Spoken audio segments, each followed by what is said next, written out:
can't. But let me see. It's titled "And I Was There," and it was written by an admiral. In the first chapter, he talks of his experience as a young ensign in Hawaii, and then he was on September 2nd, 45, he was on the Missouri as Admiral Nimitz's intelligence officer. So he says, I am one of a handful of men. That saw the start of the war and the finish of the war. That's correct. Wow. And I put down his book. I said, me too. Wow. Because as I say, we were in Hawaii when the war started. I was wakened by my cat, sleeping on my feet, who was looking out the window, the bedroom window, down toward Wheeler Field. And the bombs were dropping down there, and planes were flying around. I got up and went in to ask Dad if he had any idea what was happening. He was shaving, and he said, no, I don't, but go across the alley and talk to Colonel Ankerson, see what he thinks. So at this point, he and you probably thought it was just more of a training exercise, or No. he didn't? Did he seem concerned? Or? He may have, but I didn't. Yeah. I could see the planes flying around, and they don't fly around with big red Yeah. things on them. But I did go over to Ackerson's, and Fred Ackerson, my age, and we're still good friends. So he is one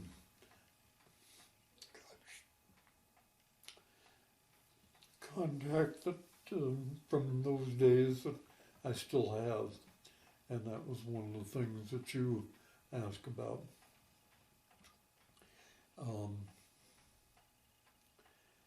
But at any rate, it was on the way back from Ackerson's.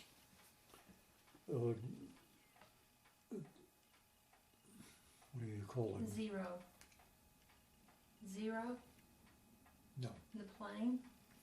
Well, that. But a guard, a man, was sent around to tell all the officers to report to headquarters, and that really wasn't necessary, but I was walking from the Ackersons back over to our house when a zero came. If I'd had a long bamboo pole, I probably could have scraped his belly. Is that right? He was strafing the 19th Infantry Barracks. My dad was the executive officer of the 19th. And you know, that didn't scare me until I saw a similar scene in From Here to Eternity. And then, gee, that was scary. Wow. Or should have been. And anyhow, we, by 10 o'clock that morning, we were all up at 19th Infantry headquarters in a big barracks room, and had been told, in fact, as we'd been there the first time, and we're told to go home and get clothes and get ready to be evacuated. So that's what we did. And we were evacuated that afternoon, about 5 o'clock, taken by Army truck down to, we went to an elementary school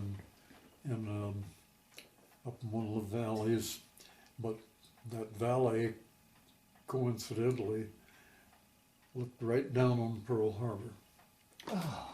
And because we made that trip to school every day, we knew what ships were in and out, and we knew which ones had been sunk, and the Oklahoma, Nevada, and Utah, and the Missouri. So let's back up a little bit then. So the atomic bombs are dropped, VJ days announced, and then from there your unit was then moved up to Japan as part of the occupation force, or take your story from there.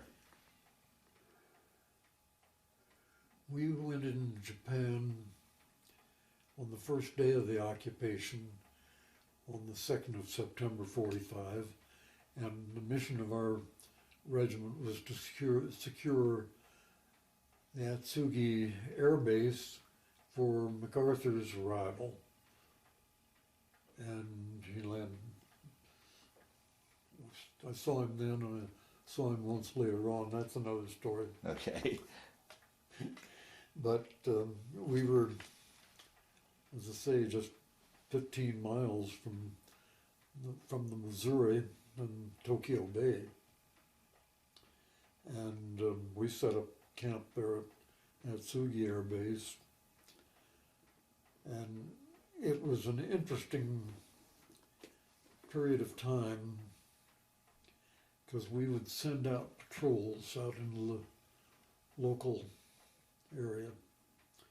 And the native population, when they'd see us, any one of our patrols coming, they'd turn around and run off. They didn't want to face us.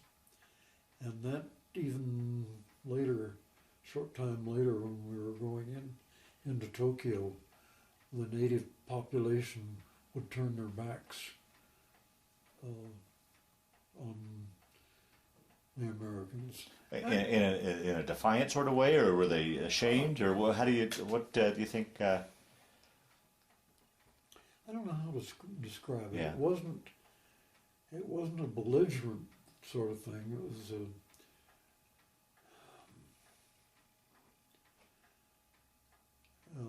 it was just what they did. They did not want to face us. Yeah. And that changed in time. But there was no worries initially as far as guerrilla attacks or any continued warfare. They pretty much, as soon as they dropped their arms. That was it. Yeah. Okay.